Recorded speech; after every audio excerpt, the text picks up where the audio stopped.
Hello বন্ধুরা, কেমন আছো? আশা করি ভালোই আছো। আমিও ভালো আছি। এই দেখো বন্ধুরা, তোমাদের সামনে একটা ব্রেকফাস্ট রেসিপি বা বলতে ওর টিফিন রেসিপি ঝটপট করে 10 মিনিটেই করে নেওয়া যায় সেরকমই একটা অল্প টাইমে একটা রেসিপি নিয়ে তোমাদের সামনে হাজির হইলাম। ভিডিওটা যদি ভালো লাগে প্লিজ সাবস্ক্রাইব করে দেবা আর আমার পাশে থাকবা।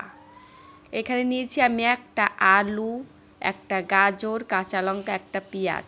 তোমরা পেঁয়াজ গাজরটা চাইলে দিতেও পারো, আবার নাও দিতে পারো। এখানে নিয়েছি আমি 1 কাপ সুজিটা আমি 10 মিনিটের মধ্যে ভিজায় রাখছি। তারা দেখো কিছুক্ষণ পরে ফিরে আসলাম, ভিজেও গেছে। তারপরে জলটা আমি ফেলে দিলাম। সুজির জলটা একটু যদি না থাকে ভালো করে ফেলে দিয়ে তারপর ওর মধ্যে একটা ডিম ভেঙে দিয়েছি, আর আলু, গাজর, পেঁয়াজ, কাঁচা লঙ্কা দিয়ে 1 চামচ কর্নফ্লাওয়ার দিয়ে দিলাম, আর দিয়ে দিলাম হাফ লেবুর রস।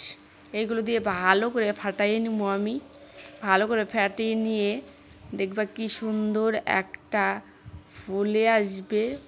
একদম কিছুক্ষণের জন্য রেস্টে রেখে দিয়েছিলাম, আর দেখো কি সুন্দর হয়েছে। সবগুলো একসঙ্গে মিশিয়ে নিছি, আর কি সুন্দর দেখতে হয়েছে।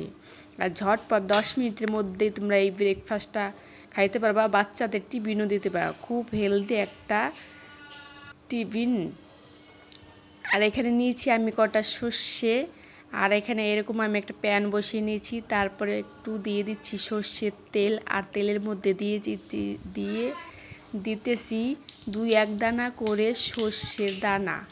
বেশি দেওয়ার দরকার নাই, 2-3টা দিলেই হবে। তারপর দিয়ে দিলাম এরকম করে।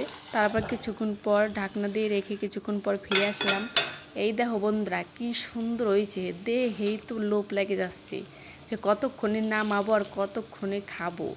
আর দেখো বন্ধুরা কি সুন্দর একদম উঠে যাচ্ছে একা একাই। এরকম করে আমি সবগুলো উল্টে পাল্টে দেবো। তারপর উল্টে পাল্টে দিয়ে আবারও 10 মিনিটের মধ্যে ঢাকনা দিয়ে রেখে দেবো। আবার 10 মিনিট পর দিয়ে ফিরে আসতেছি।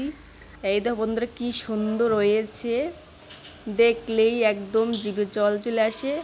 রেসিপিটা কেমন লাগলো বলবা প্লিজ কমেন্ট করে। আর দেখো কি সুন্দর হয়েছে, কেমন হলো বলবা ভিডিওটা।